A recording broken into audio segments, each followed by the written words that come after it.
আসন্ন ত্রয়োদশ জাতীয় সংসদ নির্বাচনে রাজধানী বিভাগীয় কমিশনের কার্যালয়ে ১৭৪টি মনোনয়নপত্র জমা পড়েছে বলে জানিয়েছেন রিটার্নিং কর্মকর্তা শরফুদ্দিন আহমেদ চৌধুরী। এখানে মনোনয়নপত্র জমা দেন ঢাকার ১৩টি আসনের প্রার্থীরা। সারা দেশেও উৎসবমুখর পরিবেশে প্রার্থীরা মনোনয়নপত্র জমা দিয়েছেন। শেষ দিনে বিভিন্ন আসন থেকে মনোনয়নপত্র জমা দিয়েছেন বিএনপি, জামায়াতে ইসলামী, এনসিপি সহ বিভিন্ন রাজনৈতিক দলের তারকা এবং হেভিওয়েট প্রার্থীরা। মনোনয়নপত্র জমা দিয়েছেন স্বতন্ত্র প্রার্থীরাও। প্রিয় দর্শক, দেখুন সহকর্মী রিয়াজ ইসলামের রিপোর্টটি। নির্বাচন কমিশন ঘোষিত তফসিল অনুযায়ী ত্রয়োদশ জাতীয় সংসদ নির্বাচনে মনোনয়নপত্র জমা দেওয়ার শেষ দিন সোমবার বিকেল ৫টা পর্যন্ত। ফেনী ১ আসনে বিএনপি মনোনীত প্রার্থী সাবেক প্রধানমন্ত্রী ও বিএনপি চেয়ারপারসন বেগম খালেদা জিয়ার পক্ষে বেলা ১:১টায় জেলা রিটার্নিং কর্মকর্তার কার্যালয়ে মনোনয়নপত্র জমা দেওয়া হয়। বগুড়া ৭ আসনেও তার পক্ষে মনোনয়নপত্র জমা দেন বেগম জিয়ার উপদেষ্টা হেলালুজ্জামান। দেশনেত্রী বেগম খালেদা জিয়ার পক্ষে আমরা ফেনী ১-এর যে আমাদের যে মনোনয়ন, সেটা আমরা সকলে একসঙ্গে মিলে আমরা সেটা জমা দিয়েছি। নেত্রীর পাশাপাশি সেখানে আমিও একটি জমা দিয়েছি আমার দলের পক্ষ থেকেই। দুপুরে ঢাকা ১৭ আসন থেকে বিএনপির ভারপ্রাপ্ত চেয়ারম্যান তারেক রহমানের পক্ষ থেকে মনোনয়নপত্র জমা দেওয়া হয়। বগুড়া ৬ আসনেও বিএনপির ভারপ্রাপ্ত চেয়ারম্যানের পক্ষে মনোনয়নপত্র জমা দেন বগুড়া জেলা বিএনপির সভাপতি রেজাউল করিম বাদশা।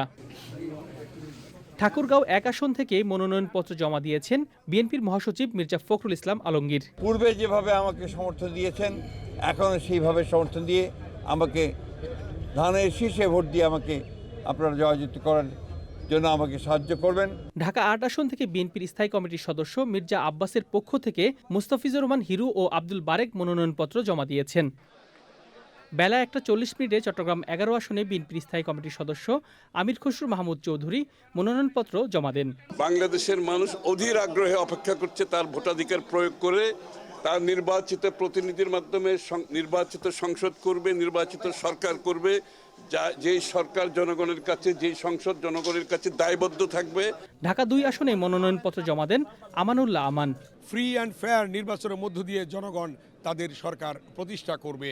বিএনপি জনগণের পাশে ছিল, জনগণের পাশে থাকবে এবং এটাই প্রত্যাশা জনগণের, সেই অনুযায়ী বিএনপি কাজ করছে।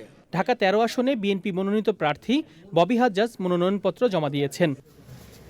নরসিংদী ২ আসনে মনোনয়ন ফর্ম জমা দিয়েছেন বিএনপির স্থায়ী কমিটির সদস্য ডক্টর আব্দুল মঈন খান। একই আসনে মনোনয়নপত্র জমা দিয়েছেন এনসিপি প্রার্থী সারওয়ার তুষার। যখন গণতান্ত্রিক প্রক্রিয়ায় জনগণের ইচ্ছায় ভোটে একটি সুষ্ঠু নিরপেক্ষ ভোটে নির্বাচিত হয়ে যখন জবাবদিহিমূলক একটি সরকার এদেশে প্রতিষ্ঠিত হবে, তখনই সেটা সম্ভব হবে। ঢাকা ১৫ আসনে জামাত ইসলামীর আমির ডাক্তার শফিকুর রহমানের পক্ষে মনোনয়নপত্র জমা দিয়েছেন দলের নেতাকর্মীরা।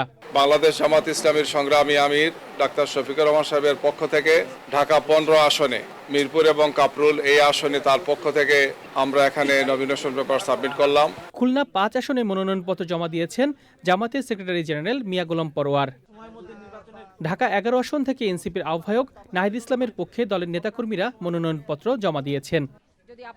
ঢাকা ৮ আসনে মনোনয়নপত্র জমা দিয়েছেন এনসিপির মুখ্য সমন্বয়ক নাসিরউদ্দিন পাটোয়ারি। ঢাকা ১২ আসন থেকে বিএনপি জোটে থাকা বিপ্লবী ওয়ার্কার্স পার্টির সাধারণ সম্পাদক সাইফুল হক মনোনয়নপত্র জমা দিয়েছেন। ঢাকা ৭ আসনে জাতীয় পার্টি মনোনীত প্রার্থী সাইফুদ্দিন খান মিলন মনোনয়নপত্র জমা দিয়েছেন। ব্যারিস্টার রুমিন ফারহানা ব্রাহ্মণবাড়িয়া ২ আসনে স্বতন্ত্র প্রার্থী হিসেবে মনোনয়নপত্র দাখিল করেছেন। আমি বাংলাদেশের সকল মানুষের কাছে দোয়া চাই, আমার এই উপজেলার মানুষ যেই ভালোবাসা এবং আস্থা বিশ্বাস আমার প্রতি রেখেছে, আমি যেন তার উপযুক্ত প্রতিদান দিতে পারি। রিয়াজ ইসলাম, চ্যানেল আই।